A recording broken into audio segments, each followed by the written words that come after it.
I am just so disappointed after watching the Women Tell All. The Bachelor franchise had an opportunity to salvage what damage this season has done to the franchise, in my opinion.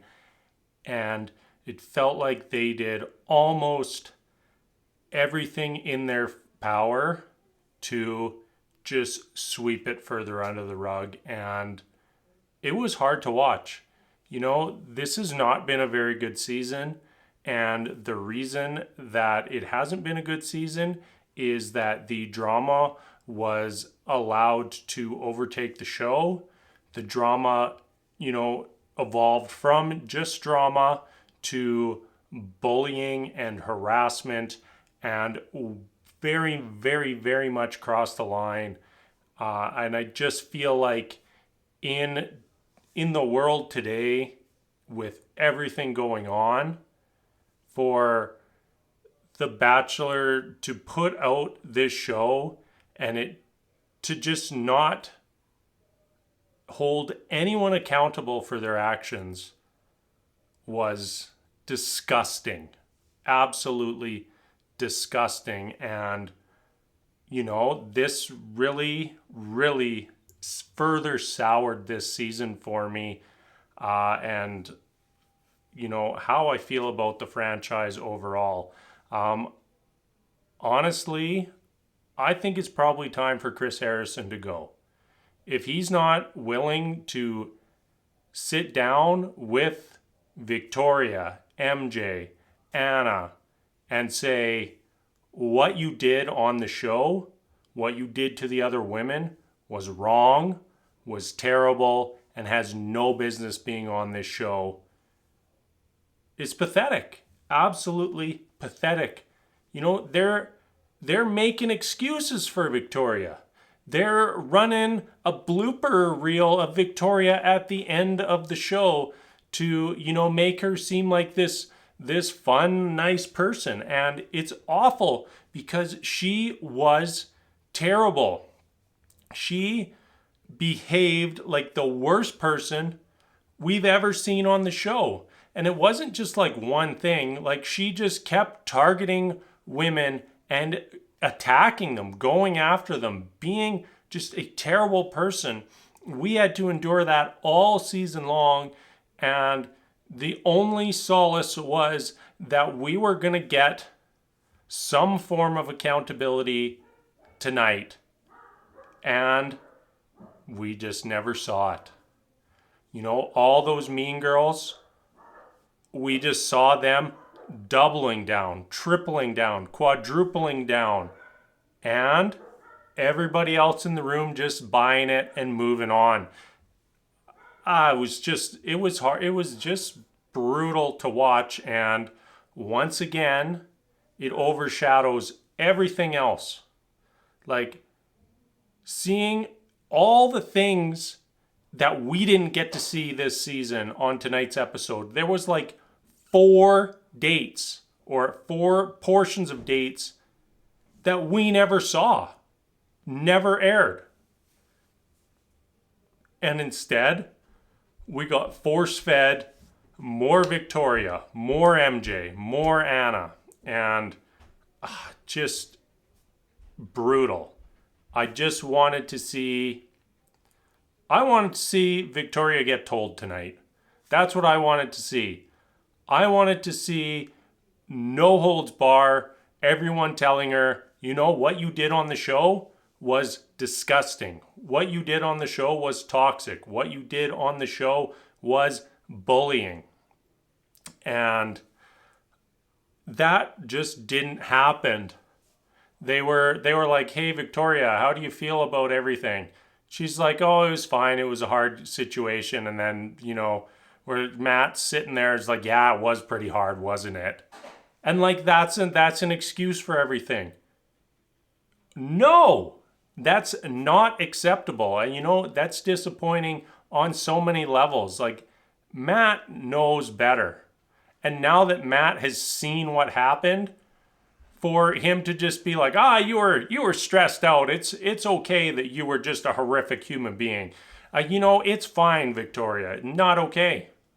Even to have Matt say, I wish there wasn't as much drama so we could have got to know each other better and explore our relationship more. What? Like, Matt, you had the opportunity to watch what we watched. That is not someone you want anything to do with, and here you are making excuses for her. Makes me very sad.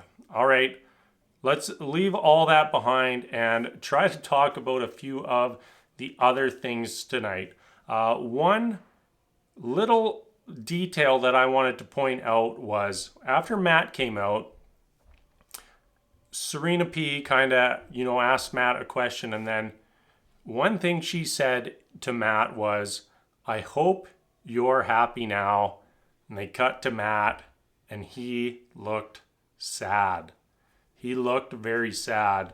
And I think that could be an indication of potentially what's going to go down here at the end of the season, and leads me to believe that once we get to and after the final rose, I don't know what's going to happen between now and then, but I think after the final rose, he is going to be single.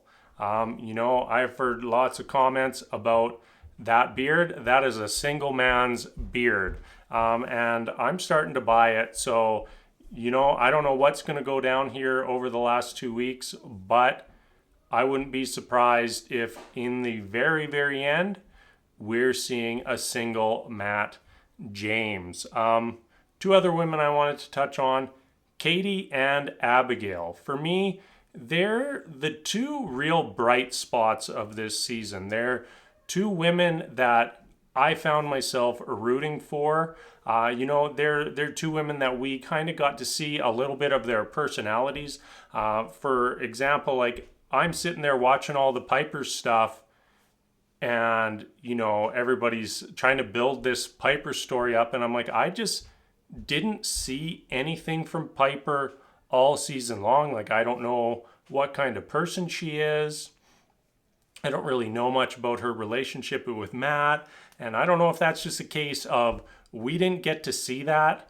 All those clips and shots, they were removed. But when it came down to, I think she was the fifth person, so she went home right before hometowns. I just didn't see it. I just didn't see a connection there, and I really just wasn't torn up about seeing her go home. But Katie and Abigail, I was. And for Katie, the reason is she was the only person who saw what was going on in the house and said, hey, this is not okay. I wish that there was more people around who did that, but no, everybody else thought, calling somebody an escort, just arbitrarily bringing that up, that someone that they're an escort, or all the horrific things that Victoria said to women all throughout the season. Katie was the only one who said, this is not okay. And that for me is a reason to root for her. That's a reason for me to say, if she's announced as the Bachelorette, I'm happy about that, because maybe we will just get someone who won't stand for all the BS, won't stand for the pointless drama, and won't subject us to an entire season that has been sabotaged by drama. And Abigail, I'm sure I'm like many other people out there, absolutely fell in love with her. She was just an absolute gem, start to finish, and someone that I really hope we see more of in the future. I would be very happy to have her as the Bachelorette. I would love to see more of her story, who she is, and I would like to see Abigail get a happy ending, and if that's not on the Bachelorette, I would be very, very happy to see her on Bachelor in Paradise at some point in the future. That's gonna wrap things up for me tonight. Very disappointed by how everything went down tonight. Disappointed in Bachelor Nation. disappointed in Chris Harrison, disappointed in Matt James, and disappointed that outside of Anna, none of the women took any accountability for their actions. And as I said before, absolutely disgusting. So, I'm a little drained here. Not very excited for these final 2 weeks, but we still have to see how this season ends. And, I hope at least somebody gets a happy ending out of this, because right now I don't have much hope that that is going to happen. So, as always, thank you so much for watching. And until next time, we'll see you later.